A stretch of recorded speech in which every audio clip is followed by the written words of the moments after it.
Assalamualaikum warahmatullahi wabarakatuh.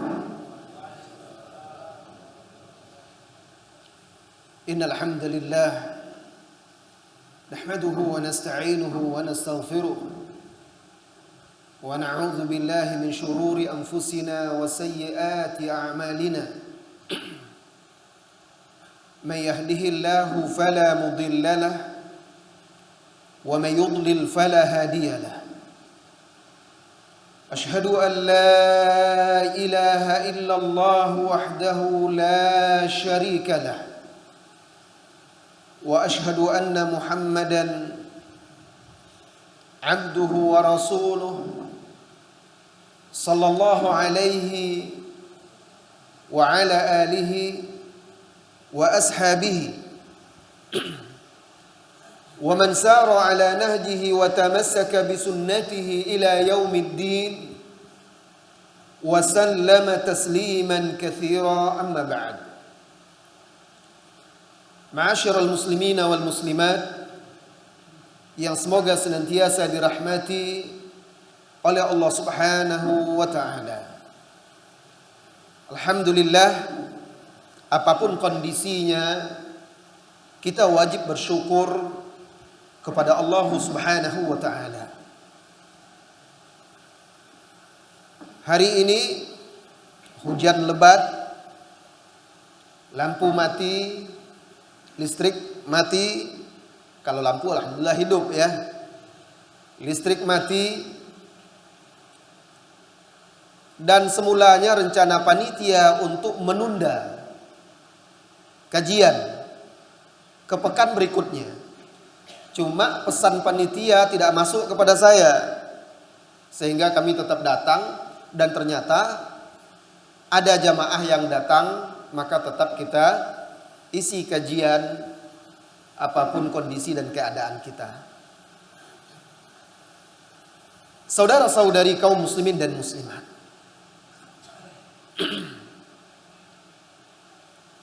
judul pertemuan kita pada kesempatan ini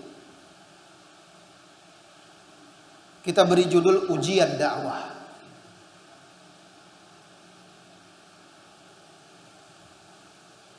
Dalam rangka menasihati diri kita dan kaum muslimin pada umumnya agar bisa meneladani jalan dakwah para nabi dan rasul serta orang-orang yang mengikuti mereka di atas jalan dakwah ini.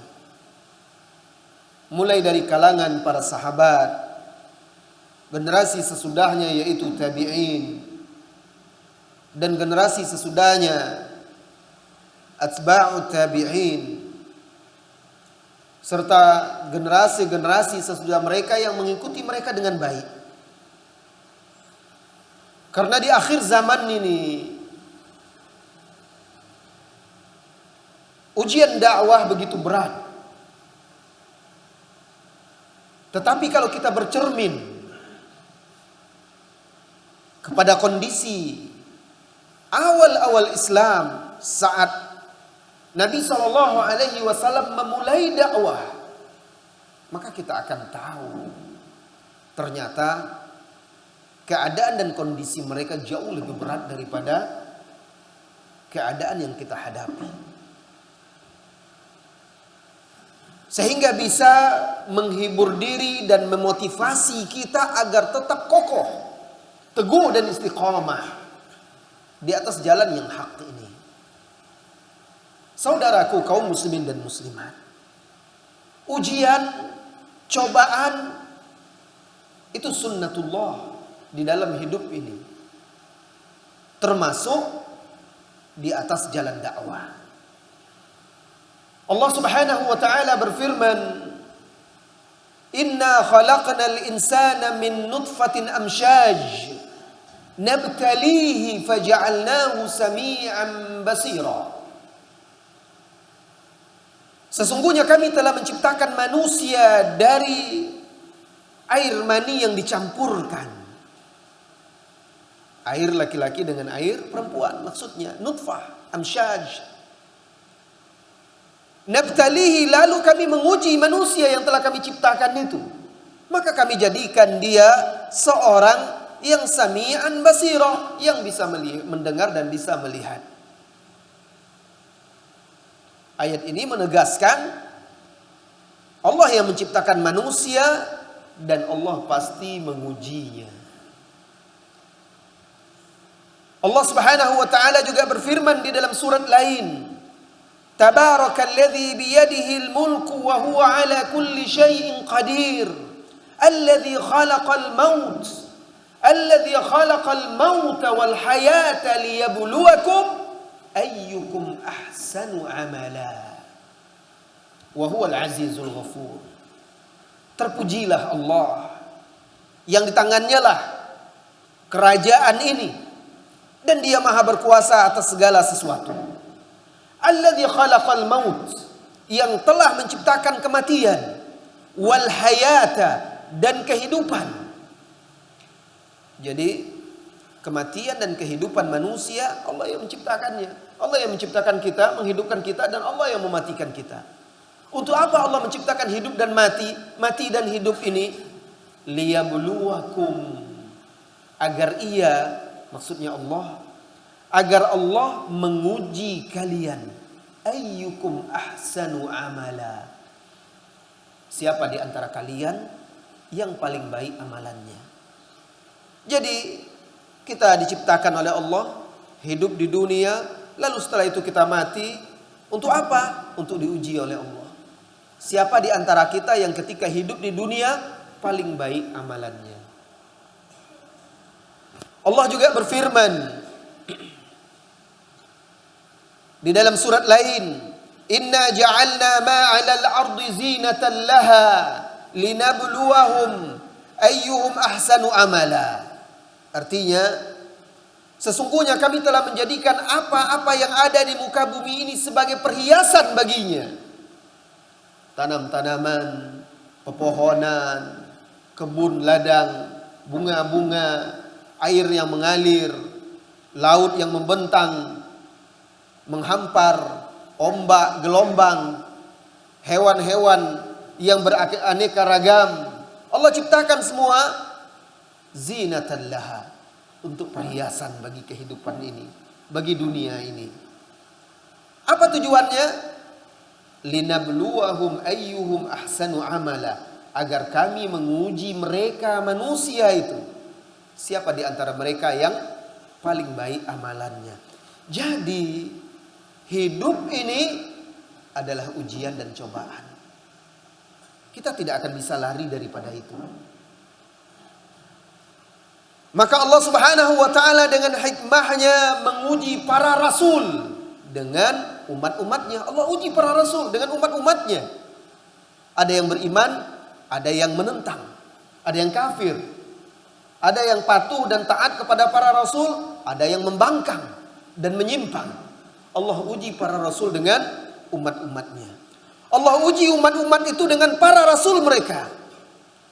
Allah uji pemimpin dengan rakyatnya. Rakyat diuji dengan pemimpinnya. Dan begitu juga seterusnya. Yang kuat diuji dengan yang lemah. Yang lemah diuji dengan yang kuat. Yang kaya diuji dengan yang miskin. Yang miskin diuji dengan si kaya. Orang sehat diuji dengan sakitnya. Dan begitu seterusnya. Semua pasti diuji oleh Allah Subhanahu wa ta'ala. Pedagang diuji dengan barang dagangannya. Petani diuji dengan tanam-tanamannya. Pegawai, pejabat diuji dengan amanah yang diberikan kepada dia. Semua pasti diuji. Nabi SAW pernah ditanya di dalam hadis yang diriwayatkan oleh Al-Imam At-Tirmidzi, Ibnu Majah, Ad-Darimi. Nabi pernah ditanya, "Ya Rasulullah, siapa manusia yang paling berat ujiannya? Ayyun nasi asyaddu bala'an?" Siapa manusia yang paling berat ujiannya? Qala al-anbiya, tsumma al-amsal fal-amsal. Manusia yang paling berat ujiannya adalah para nabi dan rasul.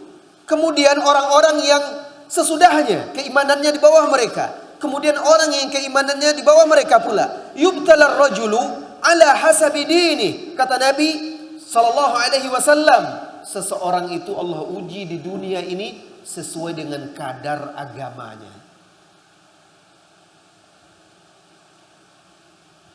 Fa in kana solban fi dinihi ishtadda bala'uhu. Jika dia solban, kuat, kokoh dalam agamanya, maka semakin berat ujiannya, semakin keras cobaannya. Wa in kana fi dinihi riqatun huwina alaihi. Jika ternyata agamanya rendah, lemah, tidak begitu kuat, maka diringankan pula ujian untuknya. Orang yang kuat agamanya tadi, berat ujiannya, besar pahalanya.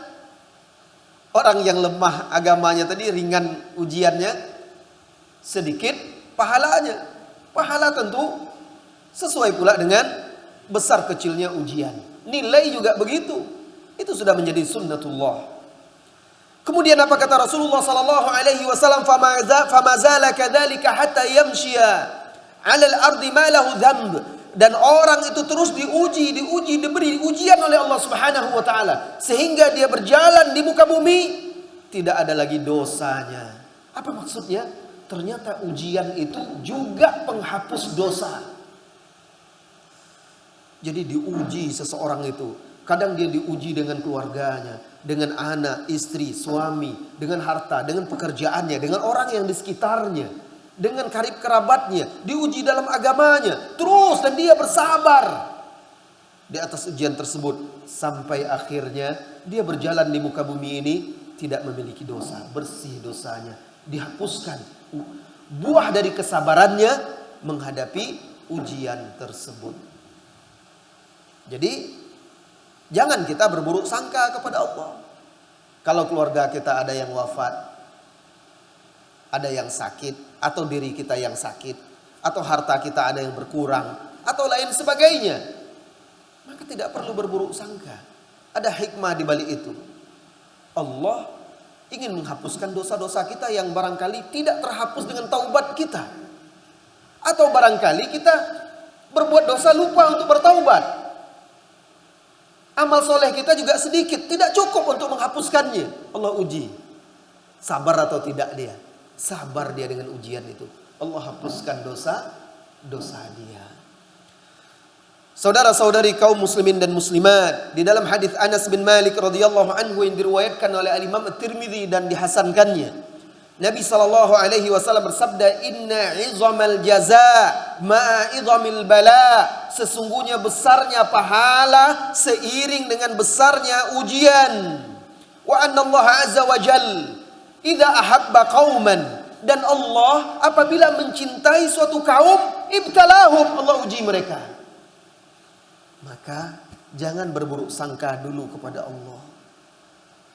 Kenapa kami seperti ini? Kenapa kami dipersulit? Kenapa berat sekali ujiannya?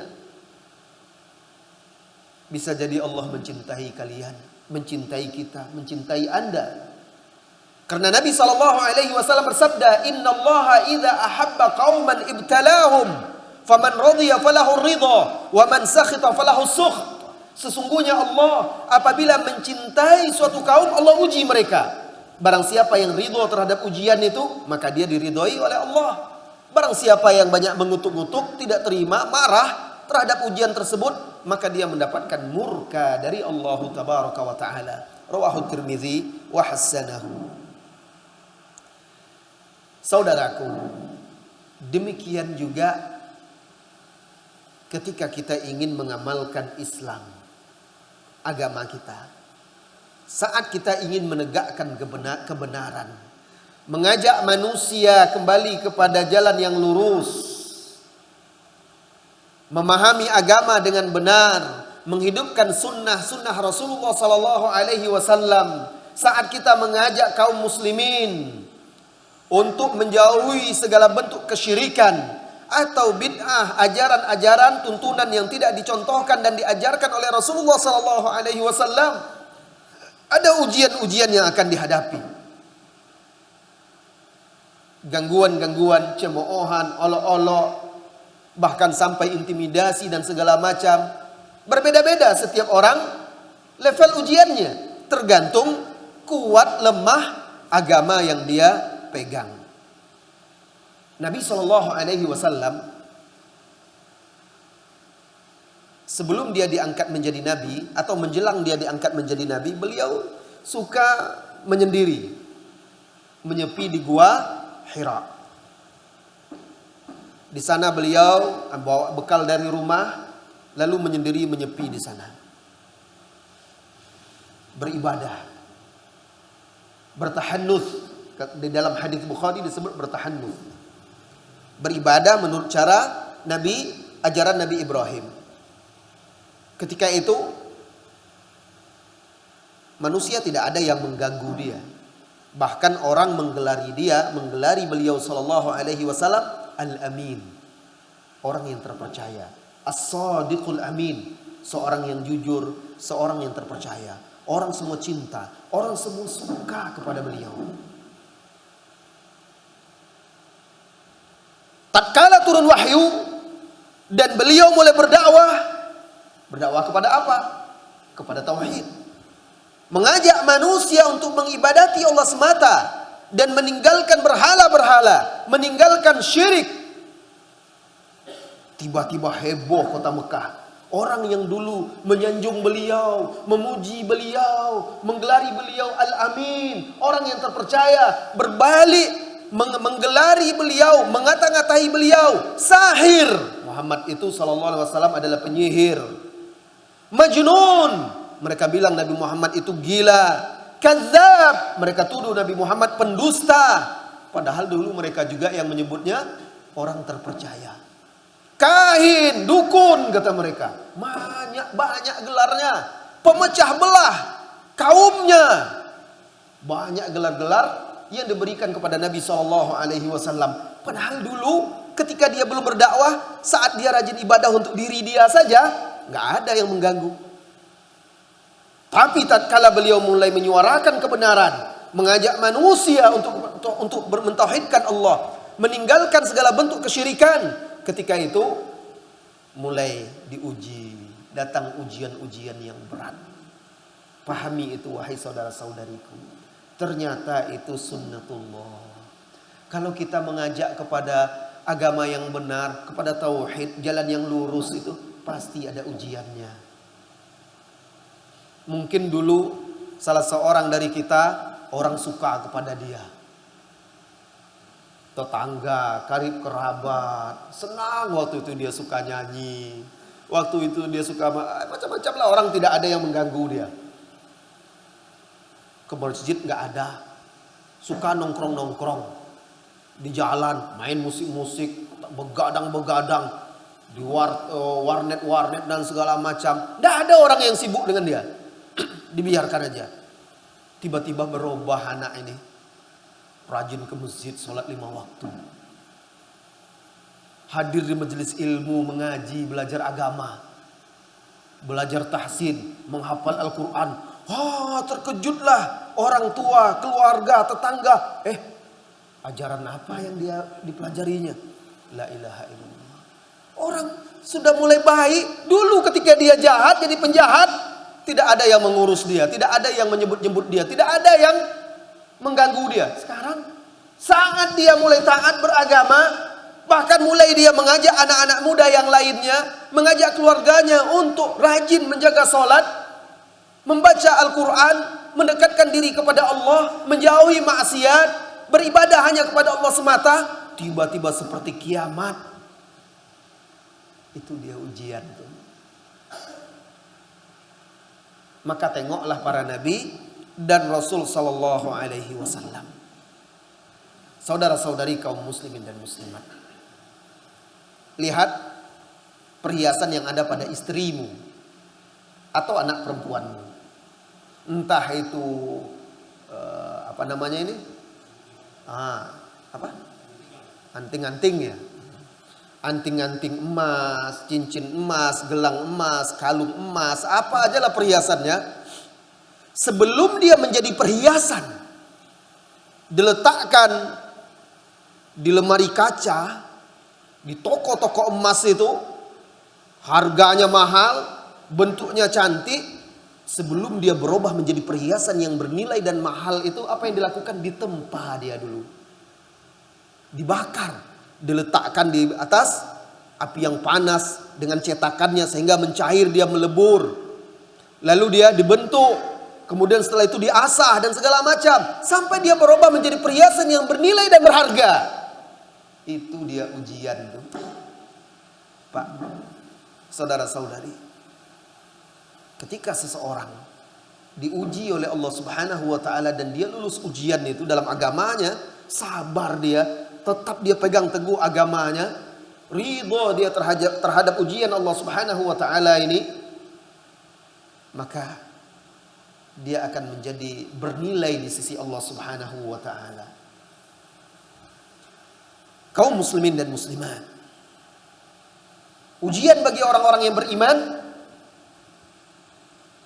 pembersih dan juga menjadikan mereka orang-orang pilihan, membuat mereka semakin bernilai dan berharga di dunia dan di akhirat. Ujian bagi orang-orang munafik seperti korek api. Tengok pentol korek api itu, di terang lalu padam seketika aja. Sudah itu tidak berarti lagi dicampakkan oleh orang, ya. Dicampakkan oleh orang. Itu dia orang-orang munafik. Apinya hanya sebentar, cahayanya hanya sebentar. Itu orang kalau keimanannya tidak kuat, diuji akhirnya berubah. Awal-awal aja dia semangat, dulu dia rajin ngajak orang dan segala macam, sekarang udah berubah dia. Tidak kuat dia, tidak sabar dia menghadapi ujian. Seperti korek api yang hanya membakar sebentar kemudian padam lalu dibuang oleh orang. Tapi coba lihat kebakaran di hutan. Angin bertiup semakin besar dia, semakin terang. Semakin besar angin, semakin besar pula dia. Wah, itu dia. Itu dia orang-orang yang beriman itu. Semakin besar datang cobaan, semakin besar dia, semakin kuat dia. Kalau korek api itu perumpamaan orang munafik kata para ulama. Datang angin, padam dia udah. Tidak kuat dia. Wah, ini datang angin semakin besar dia, melebar, meluas. Ujian di dakwah ini seperti itu. Semakin berat ujiannya, dia semakin kuat dan dia semakin menyebar. Semakin dikenal. Semakin banyak orang-orang yang menyadari untuk memahami, meyakini dan mengikutinya. Saudara-saudari kaum muslimin dan muslimat yang semoga senantiasa dirahmati dan diberkahi oleh Allah Subhanahu wa taala. Di dalam hadis yang diriwayatkan oleh Imam Ahmad dari sahabat Jabir bin Abdullah, Rasulullah sallallahu alaihi wasallam memberikan perumpamaan untuk orang-orang yang beriman. Mathalul mu'mini mathalus sumbulah tastaqimu marrah wa takhirru marrah wa mathalul kafiri wa mathalul urzah la tazalu mustaqima hatta takhir wa la tash'ur. Artinya perumpamaan orang-orang yang beriman itu mathalus sumbulah. Sumbulah itu batang gandum. Gandum itu kan mirip padi dia. Ya, mirip padi. Nah, apa kata Nabi sallallahu alaihi wasallam? Kadang-kadang dia lurus. Tastaqimu marrah wa takhirru marrah. Dan kadang-kadang dia membungkuk. Ditiup angin. Ditiup angin ke sini, bungkuk dia ke sini. Ditiup angin dia ke sini, bungkuk pula ke sini. Tengok padi. Ya, kalau sudah berisi itu, datang angin kencang dari sini, bungkuk dia ke sini. Datang angin kencang di sini, bungkuk dia. Kadang lurus dia. Tapi dia tidak pernah tercabut. Dia tetap kokoh di situ. Orang beriman itu diuji seperti itu. Kadang dia mirip, kadang kan turun naik keimanan itu. Kadang ujian itu berat. ke kanan, ke kiri, terombang-ambing dia. Tapi dia tidak pernah lepas dari agamanya, dari akarnya, dari akidahnya. Dia tetap berpegang teguh. Berbeda dengan orang kafir, ada tanaman yang disebut di sini urzah dalam hadis itu. Dia tegak, lurus, datang angin lurus, tiba-tiba angin kencang karena dia tidak fleksibel kan. Tiba-tiba dia patah saja udah. Tahu-tahu patah tanpa dia sadari. Nah itu. Di dalam hadis lain Rasulullah sallallahu alaihi wasallam dalam hadis muttafaqun alaihi dari sahabat Abu Hurairah, Rasulullah sallallahu alaihi wasallam menjelaskan, "Matsalul mu'min kamatsaliz zara'." Perumpamaan orang mukmin seperti tanaman gandum. Kalau kita padi lah, mirip itu. La tazalur rihu tumiluhu. Angin itu selalu membuat dia miring, condong ke kiri dan ke kanan. Itu maknanya apa? Ujian. Wala yazalul mu'min yusibuhul bala. Seorang mukmin itu selalu dia ditimpa oleh ujian. Wa matsalul munafiq kamatsalis syajaratil urzah. Seperti pohon urzah, nama pohon yang kokoh berdiri kata dia. La tahtazzu. Tidak ada goyang, tidak ada goncang, tidak miring ke kiri dan ke kanan. Fa idza hatta tustahsad. Tiba-tiba dia sudah tercerabut dari akarnya atau dia sudah patah. Kalau sudah tercerabut dari akar nggak bisa lagi, mati. Kalau sudah patah sudah habis. Kalau orang mukmin tadi diuji dia, walaupun dia kadang sakit, kadang berat, tapi dia tidak pernah lepas dari akarnya. Dia tetap berpegang teguh kepada agamanya. Kaum muslimin dan muslimat yang semoga senantiasa dirahmati dan diberkahi oleh Allah Subhanahu wa taala. Ujian-ujian yang dihadapi oleh para sahabat dahulu sangatlah banyak ketika mereka mendampingi Rasulullah sallallahu alaihi wasallam untuk menegakkan agama, berdakwah, menegakkan Islam, mengajak manusia kepada agama. Di antaranya ujian lapar, rasa lapar. Sa'ad radhiyallahu anhu menceritakan sebagaimana dibawakan oleh Abu Nuaim di dalam kitab Hilyatul Auliya. Kata Sa'ad, "Kunna qauman yusibuna zulful 'aish bi Makkah ma'a Rasulillah sallallahu alaihi wasallam wa shiddatuhu. Falamma asabana al-bala i'tarafna lidzalika wa maranna alaihi wa sabarna lahu."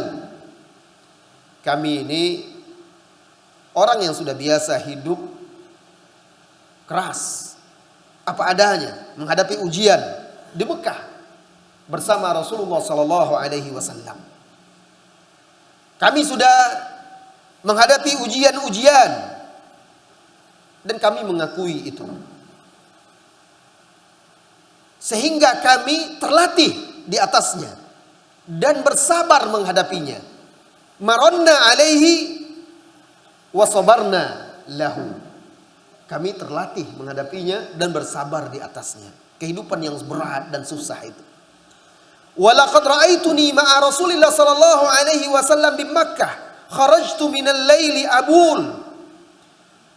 Aku pernah melihat diriku bersama Rasulullah sallallahu alaihi wasallam di Makkah. Suatu malam aku keluar dari rumah untuk kencing, pergi kencing. Karena dulu WC belum ada di dalam rumah di zaman itu, di luar. Kalau kita di kampung-kampung kan gitu juga dulu. Zaman dulu kan. WC itu bukan di rumah, di luar kan. Nah, pergi ke belakang dia. Kharajtu minal laili abul wa idza ana asma'u biqa'a syai'in tahta bauli. Tiba-tiba aku mendengar suara kencingku menimpa sesuatu. Kalau orang kencing ada benda yang padat atau keras kan mengeluarkan suara dia. Nah, misalnya daun tidak padat lah tapi ada sesuatu lah kencing. Terdengar ya suara apa ini? Fa idza qit'atu jildi ba'ir. Ternyata itu adalah sepotong kulit onta. Faghasaltuha. Aku ambil dan aku mencucinya, dibersihkannya dari najis, kan kena kencingnya. Dibasuhnya, dicucinya. Thumma ahraqtuha fawada'tuha baina hajaraini. Kemudian aku membakarnya, kulit. Kalau kita kan kulit kerbau aja kita makan kan? Ada kerupuk jange kan? Nah, bisa dibuat gulai juga. Diambilnya kulit onta itu, dibakarnya. Setelah dibakarnya, kemudian fawada'tuha baina hajaraini. Kemudian ditaruhnya, ditumbuknya dengan batu. Sudah dibakar tentu dia kering. Ditumbuknya dengan batu sampai halus. Dicampur dengan air. Wa syaribtu 'alaiha minal ma'. Dicampur dengan air lalu aku meminumnya. Faqawitu 'alaiha thalathan. Dan aku bertahan dengannya selama 3 hari. Saking susahnya mereka waktu di Mekah. Karena orang-orang kafir sudah menghalangi mereka. Bahkan pernah orang-orang Mekah itu melarang seluruh masyarakat untuk berinteraksi, bermuamalah, bergaul dengan mereka. Tidak boleh berjual beli. Tidak boleh menjual, tidak boleh membeli dari orang-orang Islam. Tidak boleh diladeni, tidak boleh dibantu. Tidak boleh menikah dan tidak boleh dinikahi. Dan begitu seterusnya sehingga mereka kelaparan. Sampai mereka makan rumput-rumput. Itu 3 tahun. Nah, saat bercerita bagaimana beratnya ketika itu. Sampai saking laparnya tidak ada lagi yang dimakan. Karena orang-orang kafir sudah menghalangi mereka. Itu ada 3 tahunan. Akhirnya dapat dia kulit onta. Yang kena kencing dia itu dia cuci, dia basuh lagi dan dia bakar, lalu dia tumbuk, dia campur air dan dia minum. Allahu Akbar. Begitu sabarnya mereka. Apa kata dia tadi? Wa maronna alaihi wa sabarna lahu. Kami terlatih untuk menghadapi kondisi berat itu dan kami bersabar untuknya. Begitu berat mereka. Dulu di antara mereka dikirim berperang, bekalnya beberapa biji korma, ada sebiji korma misalnya, dikasih 1 orang supaya bisa bertahan, itu mereka hisap-hisap. Itu mereka hisap-hisap supaya bertahan. Sampai kata mereka, sampai perut mereka luka di dalam itu. Itu mereka dalam kondisi, dalam tugas dikirim pasukan itu oleh Rasulullah SAW untuk waktu itu memata-matai musuh. Sampai seperti itu beratnya kondisi ujian yang mereka hadapi.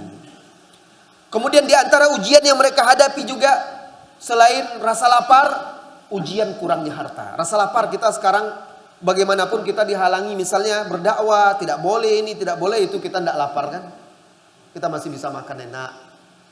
Ya alhamdulillah. Naqsul amwal, kekurangan harta, kemiskinan.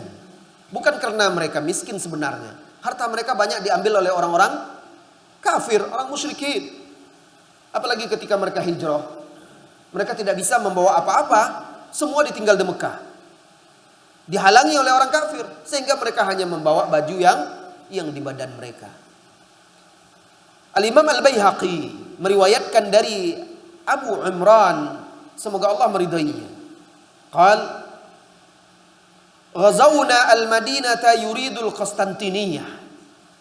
Abu Imran radhiyallahu anhu bercerita, kami memerangi kota Konstantinopel. Konstantiniyah itu Konstantinopel. Sekarang Konstantinopel itu sudah masuk ke dalam Turki, ya, menjadi bagian Turki. Ada yang mengatakan itu Istanbul sekarang. Itu dulu Konstantinopel. Wa 'alal jamaah Abdurrahman bin Khalid bin Walid, dan yang memimpin pasukan ketika itu adalah Abdurrahman bin Khalid bin Al-Walid, anak dari Khalid bin Walid radhiyallahu anhu. Jadi Khalid panglima, anaknya pun jadi panglima, dididiknya jadi panglima juga. Warum mulsiqu zuhurahum bihaitil Madinah. Pasukan Romawi waktu itu menjadikan benteng mereka itu di belakang mereka. Jadi mereka di depan benteng mereka. Ini dinding tembok-tembok kota itu ada di punggung mereka, di belakang mereka. Fahamala rajulun 'ala al-'aduwi faqala an-nas mah la ilaha illallah yulqi biyadihi ila tahlika.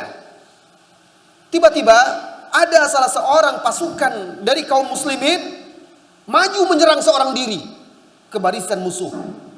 Sehingga kaum muslimin yang lainnya berteriak, la ilaha illallah, berhenti. La ilaha illallah. Yulqi biyadihi ila tahlika atau ila tahluka. Orang ini mencampakkan dirinya ke dalam kebinasaan dengan tangannya sendiri. Mendengar itu, sahabat Abu Ayyub Al-Ansari radhiyallahu anhu mengomentari, "Innama unzilat hadhihi al-ayah fina ma'syarul ansar. Lamma nasarallahu nabiyyahu wa azhara al-Islam. Qulna halumma nuqimu fi amwalina wa nuslihuha. Fa anzalallahu subhanahu wa ta'ala wa anfiqu fi sabilillah wa la tulqu bi aydikum ila tahlukati wa ahsinu innallaha yuhibbul muhsinin." Jadi ketika Abu Ayyub mendengar ada orang yang mengatakan pasukan kaum muslimin yang menyerang maju seorang diri tadi, apa kata mereka? Orang ini mencampakkan dirinya dalam kebinasaan dengan tangannya sendiri. Apa kata Abu Ayyub? Sesungguhnya Allah Subhanahu wa taala menurunkan ayat ini kepada kami para Ansar, kaum Ansar. Tatkala kami berkata pada diri kami, ayo kita tetap tinggal bersama harta-harta kita dan kita mengembangkannya. Mengembangkan harta-harta kita. Fa anzalallahu ta'ala, maka Allah turunkan firman-Nya, wa anfiqu fi sabilillah, maka berinfaklah kalian di jalan Allah, wa la tulqu bi aydikum ila tahlukah. Jangan kalian campakkan diri kalian dalam kebinasaan. Wa ahsinu, berbuat baiklah. Innallaha yuhibbul muhsinin. Sesungguhnya Allah mencintai orang-orang yang berbuat baik. Lalu kata beliau, yang dimaksud dengan mencampakkan diri pada kebinasaan yaitu kita meninggalkan jihad, meninggalkan berjuang di jalan Allah karena kita ingin tinggal bersama harta benda kita. Terus ingin berniaga, ingin berdagang, ingin mengembangkan harta, kita tinggalkan jihad. Adapun seperti orang itu bukan mencampakkan dirinya dalam kebinasaan. Apa faedah dari kisah ini? Dari kisah ini kita bisa ambil pelajaran bahwa para sahabat karena mereka sibuk dengan agama mereka, berdakwah, berjuang, berjihad, sehingga mereka meninggalkan harta benda mereka. Akhirnya berkurang harta mereka. Tapi itu untuk apa? Demi agama Allah.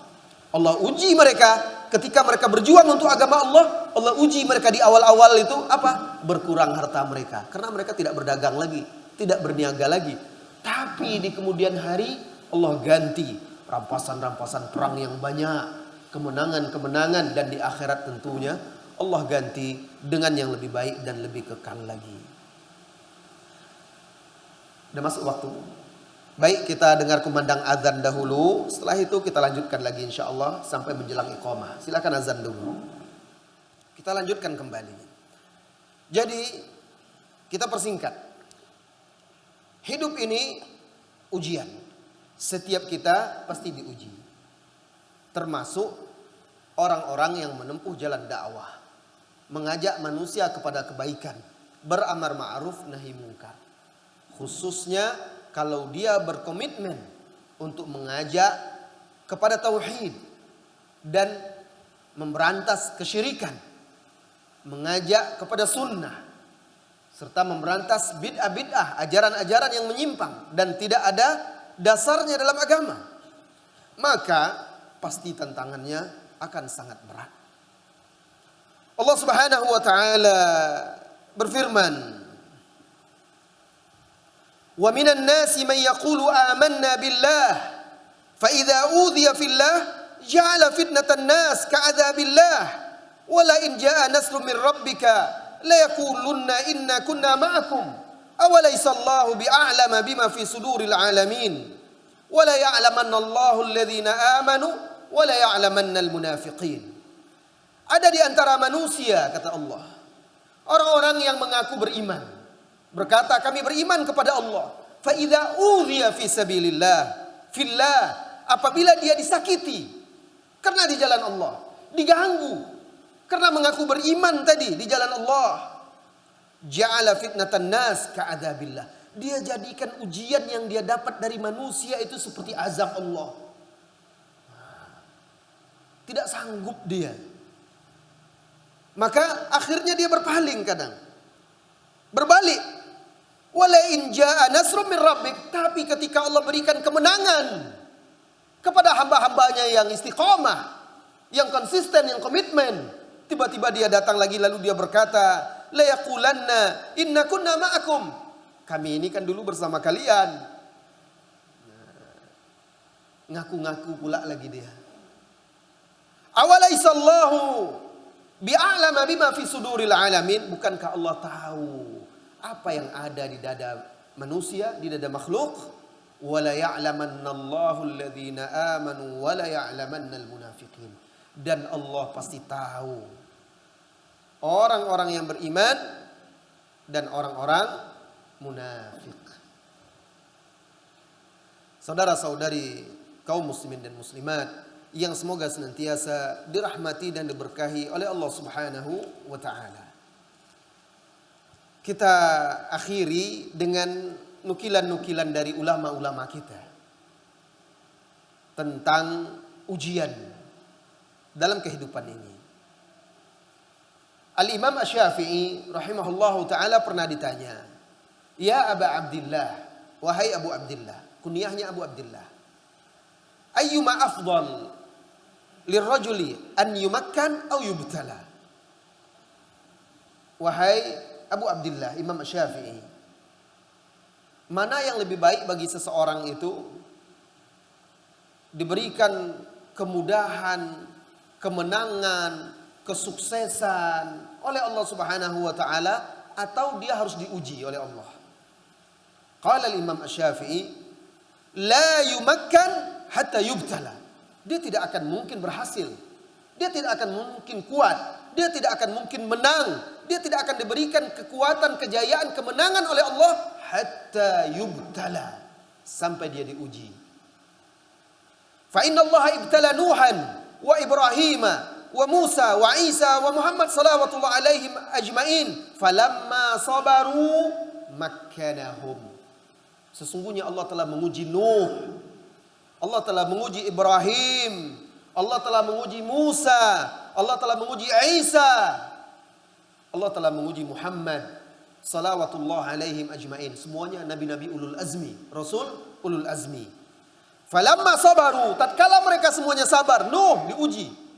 Ketika dia berdakwah, diganggu, ditantang, dipersulit oleh umatnya. Akhirnya dia sabar selama 950 tahun berdakwah. Allah berikan kemenangan akhirnya. Allah tenggelamkan orang-orang yang memusuhi dakwah. Allah selamatkan Nabi Nuh dan orang-orang yang beriman bersamanya. Ibrahim begitu juga diuji, bahkan diuji dengan bapaknya, dengan kaumnya, sampai dia dibakar. Allah berikan kemenangan akhirnya kepada dia tatkala dia bersabar. Nabi Musa diuji juga. Bahkan dari bayi dia sudah diuji oleh Allah Subhanahu wa taala. Nabi Isa diuji juga. Diburu-buru, diusir, diburu-buru untuk ditangkap dan dibunuh, mau disalib oleh pasukan Romawi. Akhirnya Allah angkat dia, Allah menangkan tatkala dia sabar. Nabi Muhammad sallallahu alaihi wasallam. Apa kata Imam Asy-Syafi'i? Falamma sabaru, tatkala mereka semua para nabi ini bersabar, makkanahum, Allah berikan kemenangan kepada mereka. Kaum muslimin dan muslimat yang semoga senantiasa dirahmati dan diberkahi oleh Allah Subhanahu wa taala. Itu dia kajian kita seputar ujian dakwah, dan malam hari ini kita tidak akan panjang ya, karena banyak yang tidak hadir juga ini. Kenapa? Karena adanya pengumuman di cancel kajian kita. Kasihan juga mereka, tetapi tadi karena saya lihat ada yang datang, maka tetap kita isi kajian. Sebenarnya makalah kita masih banyak, dan juga saya juga ada urusan lain yang penting dan darurat yang harus segera saya lakukan setelah ini.